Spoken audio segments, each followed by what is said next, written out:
From the air, Sardinia seems almost impossible. White limestone falls directly into water, so clear that boats appear to float above their own shadows. Granite islands rise from the Mediterranean.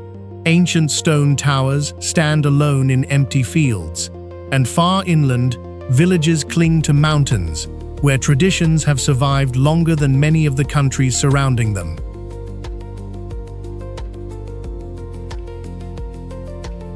This is Italy, but not the Italy most travelers imagine. Sardinia sits apart, geographically, historically, and culturally.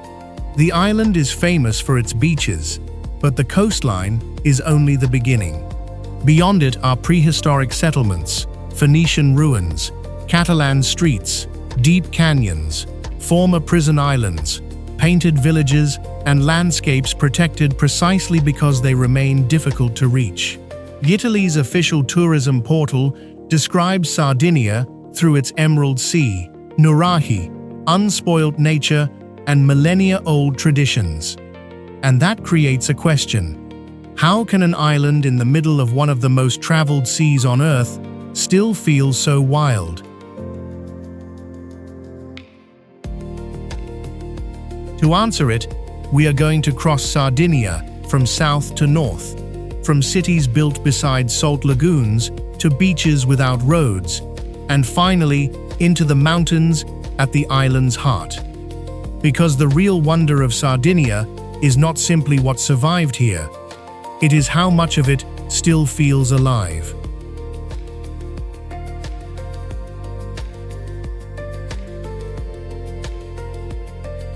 At 6:30 in the morning, Sardinia's capital is still deciding whether to wake up.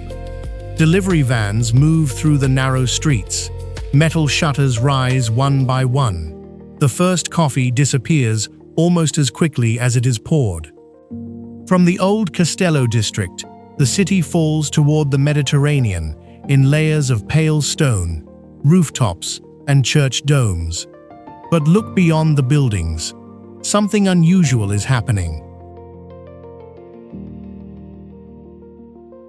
Only a short distance from the historic center, pink flamingos move across the saltwater basins of Moluntargius.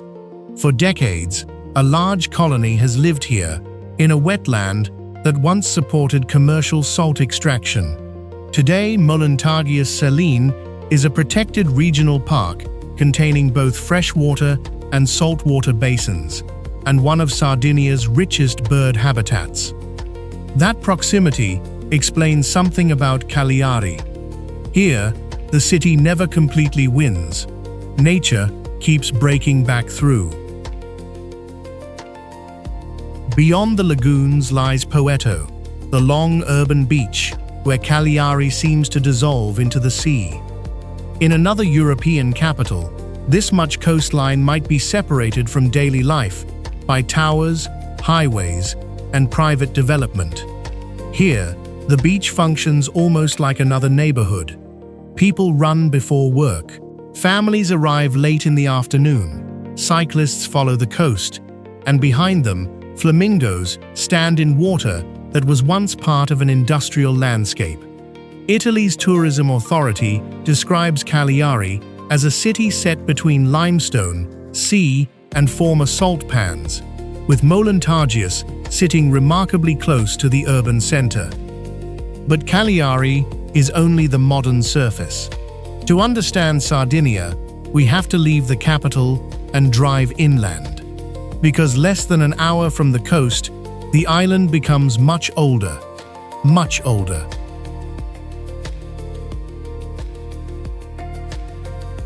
There is a strange moment on the road toward Baramini. The landscape looks ordinary. Fields, low hills, farmhouses. And then a mass of dark stone begins to rise from the plain. This is Su Nuraxi. And to walk through it is to enter a Sardinia that existed long before the Roman Empire. The central structures belong to a form of prehistoric architecture found uniquely on Sardinia, the nuraghe. These massive stone constructions appeared during the Bronze Age. Their exact social functions changed through time, but at Barumini, the scale leaves little doubt that this was far more than a simple house. Walls lead into chambers, passages narrow, unexpectedly. Stone towers rise above the remains of circular buildings.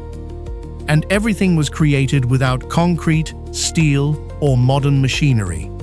UNESCO considers Sunaraxi the best-known and most complete example of Sardinia's nuragic defensive complexes. Construction began in the 2nd millennium BCE, and occupation of the site continued, in different forms, into the Roman period.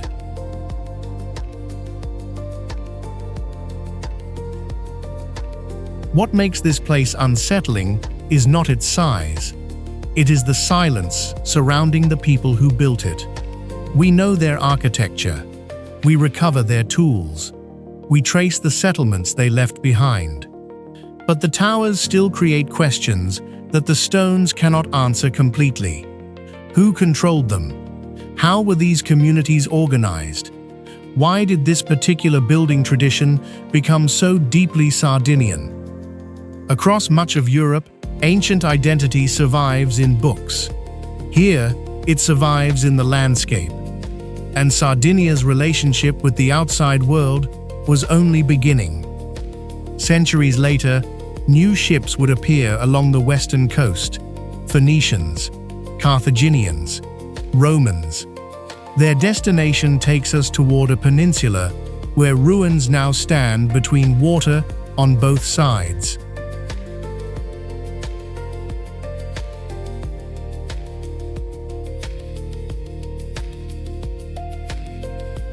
The west coast feels different, windier, flatter, more exposed. And near the village of Cabras, the land narrows toward the ruins of Tharos.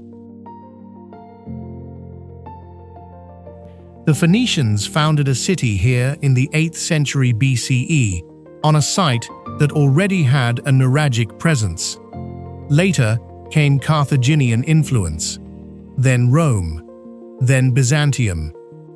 Layer after layer, civilization built over civilization. Today, columns stand above blue water, while foundations disappear into scrub. It is almost too beautiful for archaeology. But that beauty explains the location. A settlement here could watch the sea routes, use sheltered waters, and connect Sardinia with a Mediterranean world that was already moving goods, people, and ideas across enormous distances. Nearby, the story becomes stranger. At Monte Prama, archaeologists uncovered monumental stone figures associated with Iron Age Sardinia, the giants of Monte Prama. Another reminder that this island's ancient culture was not merely a primitive edge of somebody else's world. The peninsula also contains beaches, unlike the soft sand seen elsewhere on the island. At Isarutas and Mari Ermi, the shoreline is famous for rounded quartz grains and clear western Mediterranean water. History and landscape sit almost on top of one another. Ancient city, lagoon, fishing communities, open sea. That pattern appears repeatedly in Sardinia. The island rarely gives you only one story. And 50 kilometers farther north, another town reveals what happens when geography shapes not just history, but the entire appearance of a place.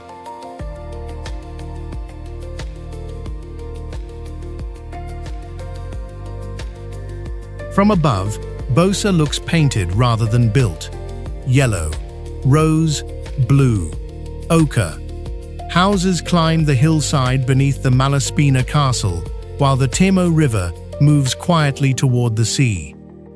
Bosa developed directly along the Temo, which Italy's national tourism portal describes as Sardinia's only navigable river. The entire town seems to bend around it. Walk away from the river, and the streets begin to climb. Cars disappear. Steps replace roads, Laundry hangs between houses whose colors seem designed to catch the evening light. Above everything stands the medieval castle. Below it, ordinary life carries on, at a pace that feels strangely separate from the resorts found elsewhere on the island. For centuries, Bosa also had another identity: leather. Along the river stands Sas Konzas, the historic tanning district. From the 18th century until the 20th, these riverside buildings were used to process hides. Today they survive as protected industrial heritage. It is an unexpected history for somewhere this picturesque. But that is the danger of looking at Sardinia only as scenery. The beautiful towns were working towns. The coast was not a postcard. It was transport, fishing, defense, trade, survival. Even now, drive north from Bosa toward Alghero, and the road spends long stretches between cliffs and an almost empty sea. Italy's official West Coast itinerary describes this stretch as unspoiled nature, broken by cliffs, coves, and places reached on foot. And at the end of that road waits a city where even the language carries the memory of another Mediterranean power.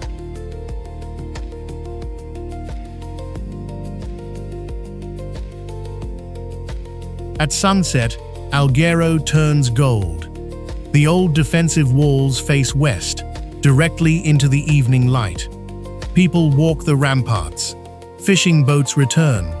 Restaurant tables begin appearing in alleys. But listen carefully, and Alghero reveals something unusual. Its history does not point only toward Rome. It points toward Catalonia. Centuries of Catalan rule left traces in the city's architecture, traditions, and language.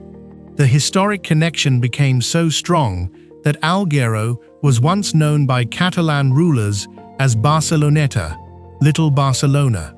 This makes Alghero feel simultaneously Italian, Sardinian, and something else. And then the land ends.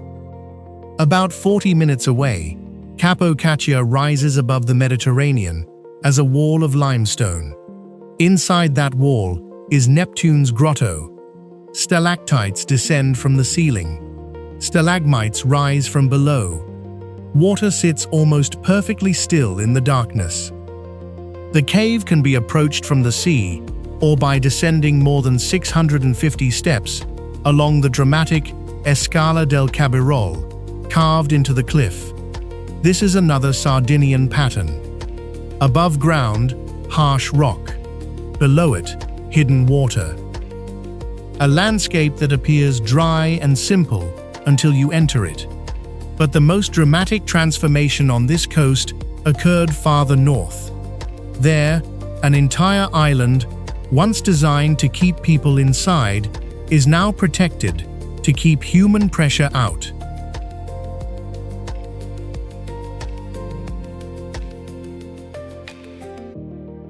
For much of its modern history, Asinara was associated with isolation for a very different reason. It became a penal colony. During the First World War, it also served as a military prison. For generations, restricted access separated the island from the development occurring elsewhere along Sardinia's coast. Then, its purpose changed.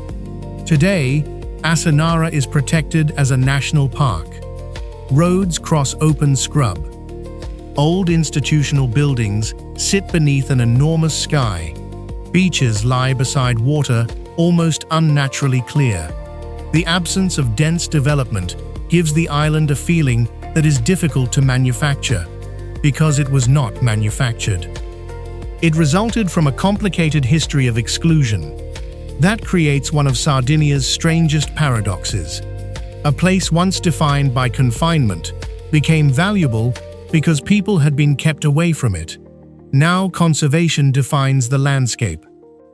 Asinara forms one of Sardinia's 3 national parks, alongside La Maddalena and Gennargentu. But Sardinia's north has another protected island world. And unlike Asinara, It is not one island. It is dozens.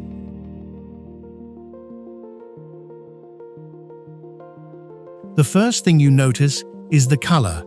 Not simply blue. Every channel changes it. Turquoise above pale sand. Dark cobalt over deeper water. Almost transparent in protected coves. The La Maddalena National Park protects an archipelago of granite islands and surrounding sea in Sardinia's northeast. Its coastline stretches for roughly 180 kilometers, with granite formations constantly exposed to the Maestral, the northwesterly wind that has helped sculpt these landscapes. From a distance, some rocks look deliberately carved. Up close, they appear weathered into shapes that barely seem geological. La Maddalena is the main inhabited island. Across the bridge lies Caprera. And here nature intersects with Italian history again. Giuseppe Garibaldi, one of the central figures in the unification of Italy, spent important years of his life on Caprera. The national park still identifies it closely with his story. But sail farther into the archipelago, and politics disappear. There is only wind, rock, sea, and islands whose scale is small enough that every change in weather transforms them. This is the Sardinia sold in photographs. Luxury boats, perfect coves, emerald water. Yet the island's wildest coastline lies somewhere else.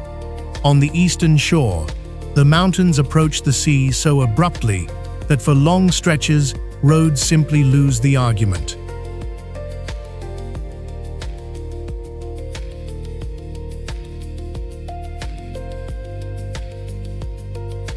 There are coastlines where mountains meet the sea, and then there is this.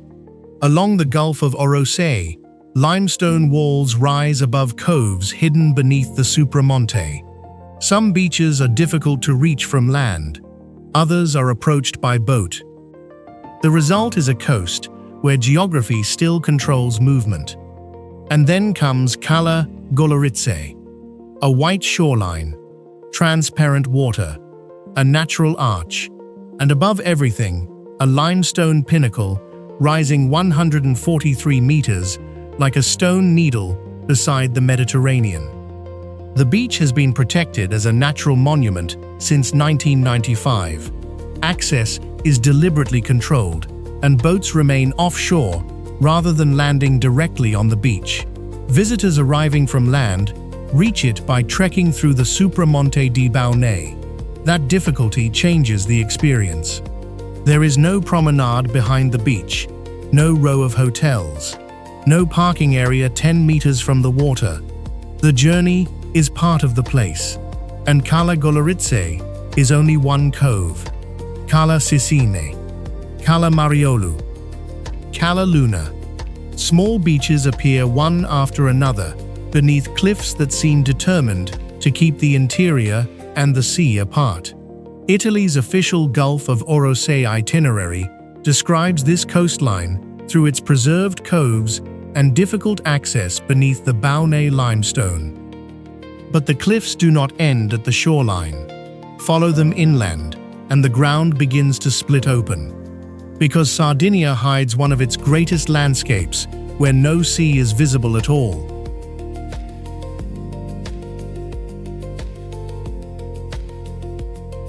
Inland Sardinia does not behave like an island. There are moments in the Supramonte when the Mediterranean might as well be hundreds of kilometers away. Limestone plateaus, holm oak forests, dry valleys, rock walls, and deep inside them, the gorge of Goropu. Water carved this landscape through the limestone over immense periods of time, leaving a canyon whose walls close around the trail. The deeper you walk, the smaller everything human begins to look. Italy's tourism authority identifies Goropu as one of the defining natural features of the Nuoro interior, cut by the Rio Fluminense through the Supramonte landscape. But the importance of this interior is not only geological. For generations, these mountains supported pastoral communities. Sheep farming shaped food, paths, settlement, and Sardinia's relationship with the land. That tradition survives at the table. Pecorino, bread, roasted meats, simple foods built around ingredients that could be produced in difficult terrain. Italy's National Tourism Authority notes the ancient relationship between Sardinian sheep farming and the island's cheese culture. The coast gives Sardinia its image.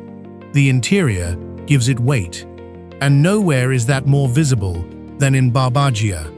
Here, one village transformed its walls into a public record of politics, work, memory, and resistance. At first, the murals appear one at a time, a face beside a doorway, workers on a wall, a political scene, a historical figure. Then the entire village becomes a gallery. Orgosolo lies in the mountainous Barbagia region, deep in Sardinia's interior. Around 150 murals cover its streets, turning ordinary facades into images about local life, history, social struggle, and events far beyond Sardinia. This is not street art in the way visitors usually encounter it. The paintings are integrated into the village. You pass them on the way to buy bread. They sit beside balconies and drain pipes. Old walls become political memory. And that makes Orgosolo a fitting final stop. Because throughout this journey, Sardinia has repeatedly resisted being reduced to one image. It is not only turquoise water, not only archaeology, not only mountains, not only Italian. Every layer remains visible. In Barumini, Bronze Age architecture survives in stone. At Tharos, Mediterranean empires overlap. In Alghero, Catalan memory remains embedded in the city. On Asanara, isolation became conservation. Here in Orgosolo, history is literally painted onto the houses. The farther inland you travel, the less Sardinia seems interested in performing for visitors. And perhaps that is why it stays with you.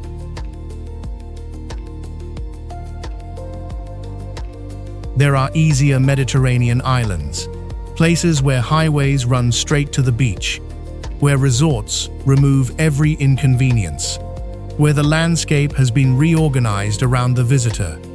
Sardinia can offer that too. But its most memorable places often begin when convenience ends. When the road narrows, when the boat stays offshore, when the path climbs, when a village sits far enough from the coast that the sea no longer defines it. Perhaps Sardinia is not untouched. No inhabited island with this much history could be. Phoenicians came, Romans came, Catalans came, modern Italy came, tourism came. But Sardinia has absorbed each layer without allowing any single one to erase everything underneath. That is the difference. The island does not feel empty. It feels preserved. Not frozen, preserved. And when the final light disappears behind the Mediterranean, Sardinia still feels slightly separate from the world around it. An island of stone towers and painted walls, of salt lagoons and mountain gorges, of abandoned prisons and protected seas, of roads that stop before the landscape does. If places like Sardinia remind you why there is still so much of the world worth discovering, subscribe and join us for the next journey. Because beyond the familiar map, there is always another story waiting.